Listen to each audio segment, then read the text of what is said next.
영상 시청하시기 전에 구독과 좋아요 많이 눌러주시고 큰 부자 되시기를 바라겠습니다. 자, 어제 나스닥이 급락을 했습니다. 크게 많이 내렸죠. 자, 파월 의장이 5월달에 빅스텝 신호를 보이면서 기술주들이 좀 큰 폭으로 하락을 했습니다. 자, 이 월간은 이 소프트 랜딩이 가능할까? 경제 영향을 크게 주지 않으면서 물가를 잡아낼 수 있을까라는 그런 우려감을 표시를 한 상황이다. 뭐 그렇게 좀 보시면 될 것 같습니다. 자, 그러나 실적이 아주 좋게 나온 호실적을 보여준 테슬라는 오늘도 또 상승을 했죠. 자, 지금 실적이 좋은 기업들은 계속해서 잘 나가는 그런 모습을 보여주고 있습니다. 이 셀트리온은 이 사상 최대 실적을 달성을 했죠. 근데 주가의 위치로 봤을 때 이거 뭐 이미 이런저런 악재는 이 전부 다 반영이 되고도 남는 수준이다. 그렇게 볼만한 위치입니다. 자, 그리고 제약바이오 주들은 상대적으로 강한 모습을 보여줬습니다. 자, 내용을 한번 좀 보시면, 자, 파월 5월 빅스텝 신호에 미국의 기술주들이 많이 하락했죠. 기술주들이 금리에 가장 크게 움직이는 반응하는 게 기술주들이죠. 자, 국채 금리가 장중에 3% 근처까지 올라서면서 뉴욕 증시가 좀 불안한 흐름을 보여줬습니다. 이 파월 의장이 다음 달에는 더 큰 폭의 금리 인상을 할 수도 있다 라면서 이제 지수들이 일제히 하락을 했는데, 다우가 1% 정도 하락을 했고 S&P 500이 1.48%, 이 나스닥이 2% 정도 하락을 했습니다. 자, 주요 지수들은 기업들의 양호한 분기 실적으로 강세로 출발했죠. 어제 시작하는 분위기는 상당히 좋았습니다. 강세로 출발했는데 이후에 상승폭을 반납하면서 하락세로 돌아서 버렸죠. 이 파월 의장의 이런 발언이 영향을 좀 크게 미쳤습니다. 이런 발언이 나오면서 10년물 국채 금리가 3% 가까이 올라서는 또 강세를 보이면서 증시가 또 공포에 질리는 그런 분위기로 흘러갔죠. 금리 움직임에 주목을 하면서 움직인 상황인데, 국채 금리가 장중에 큰 폭으로 움직였습니다. 2.84%에서 출발을 했다가 10년물 국채 금리 2.96%, 2.956%까지 올랐다가 2.91%로 하락하면서 마감을 했죠. 자, 10년물 금리 추이를 상당히 예의주시하고 있는 상황인데, 연초 1.5% 수준이던 금리가 연준이 치솟는 물가를 잡기 위해서 긴축으로 돌아서면서 계속해서 상승 분위기를 타고 있는 상황이죠. 지금 이 최고 글로벌 거시 전략가의 이런 시각을 보면은 인플레이션이 아직 최고점에 도달하지 않았다라고 한다면 조만간에 정점을 찍을 것으로 보이지만, 인플레이션이 이제 정점을 찍는 상황이다 라는 부분에는 대부분의 전문가들의 시각을 볼 때 별로 이견이 없습니다. 자, 그런데 계속되는 이런 공급망 혼란, 그리고 은퇴, 코로나에 대한 우려, 여파, 이런 부분으로 인해서 노동 참여도가 느린 증가세는 연준이 2% 목표보다 2배 이상의 높은 인플레이션을 유지할 수도 있다 라고 분석을 했죠. 연준은 1년 뒤에 현재 시장에 책정된 최고치 3.25%에서 3.5%대 금리를 더 인상할 필요가 있게 될 수도 있다, 이렇게 좀 진단을 하고 있는 이런 소식도 나왔습니다. 자, 파월 의장은 인플레이션을 잡기 위해서 좀 더 빨리 움직일 필요가 있다. 좀 더 빨리 움직인다는 게 좀 빅스텝을 걷겠다라는 거죠. 0.5%씩 올릴 필요가 있다, 이런 신호죠. 금리 인상 속도에 박차를 가할 것이라는 신호를 보내는데, IMF 주최 토론에서 조금 더 빨리 움직이는 것이 적절하다라고 생각한다. 이 발언이 영향을 좀 많이 미쳤죠. 지난 3월 연준은 3년 만에 금리를 0.25에서 0.5% 수준으로 0.25% 인상을 했습니다. 아직도 그런데 0점대죠. 시장은 5월 FOMC 정례 회의에서 연준이 금리를 0.5%포인트 올릴 가능성에 무게를 두고 있죠. 자, 이런 부분은 지금 계속해서 나오는 지금 예측입니다. 지금까지 0.5가 거의 대세죠 지금. 근데 여기에서 이 파월 의장이 한 번 더 이런 부분에 대해서 이제 4월 20일인데 이런 발언을 또 하니까 여기에 또 반응을 또 크게 한번 했죠.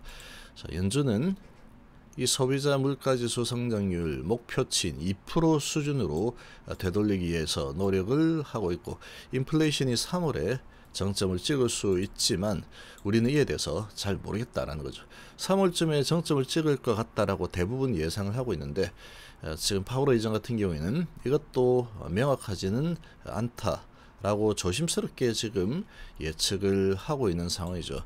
이 소비자 물가 상승률 지난 3월에 연간 기준으로 8.5%를 기록을 했죠. 아주 기록적인 상승세를 보여줬습니다. 시장 일부 경제학자들은 이 수치가 최고치가 될 것이라고 전망을 하고 있죠.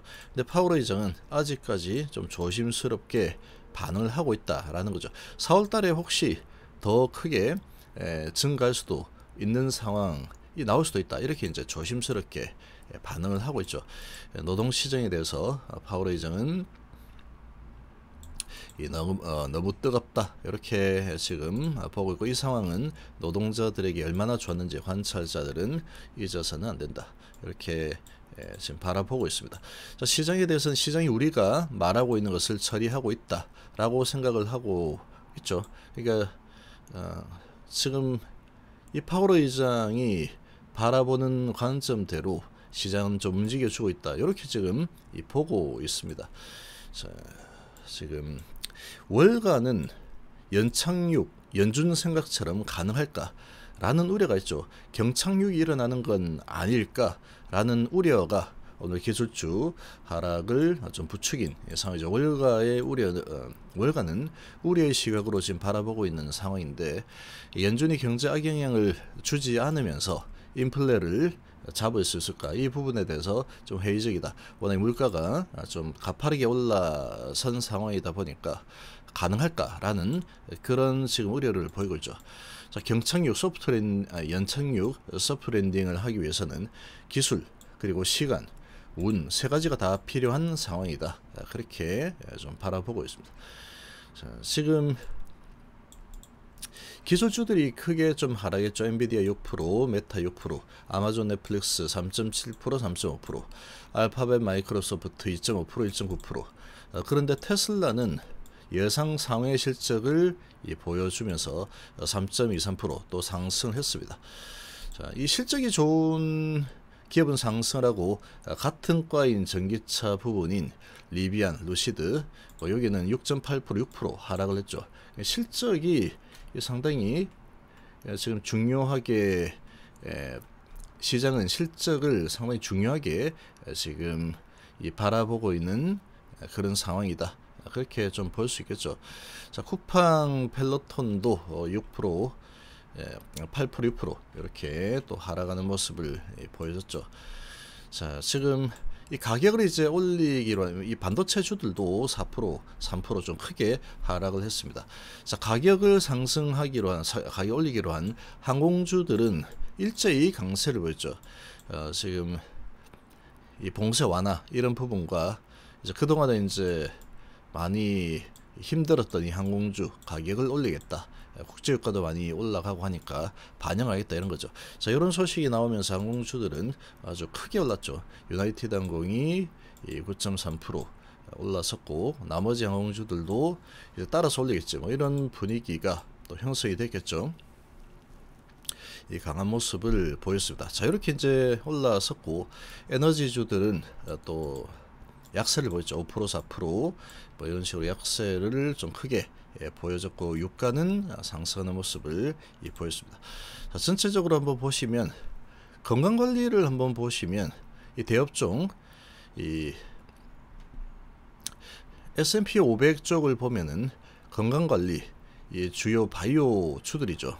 퀘스트 2%, 에브비 1% 올랐죠. 에보트 0.6%, 브리스톨 마이어 0.3% 오르고, 길리어드 0.2% 오르고, 암젠 0.03% 오르고, 테슬라 3% 올랐죠.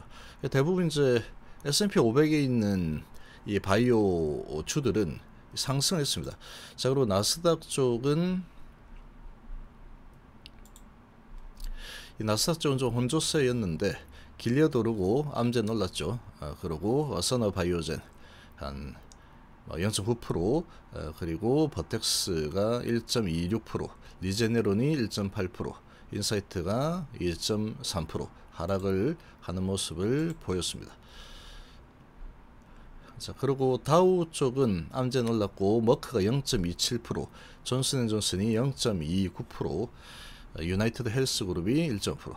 건강관리 관련주, 제약바이오 부분은 크게 영향을 받지 않았죠. 크게 영향을 받지 않았고 혼조세였습니다. 반은 오르고 반은 내리는 그 정도 움직임으로 진행이 됐죠. 결국 이제 이 금리 부분에 크게 반응을 한 섹터는 기술주들이다. 그 정도로 좀 볼 수가 있겠습니다.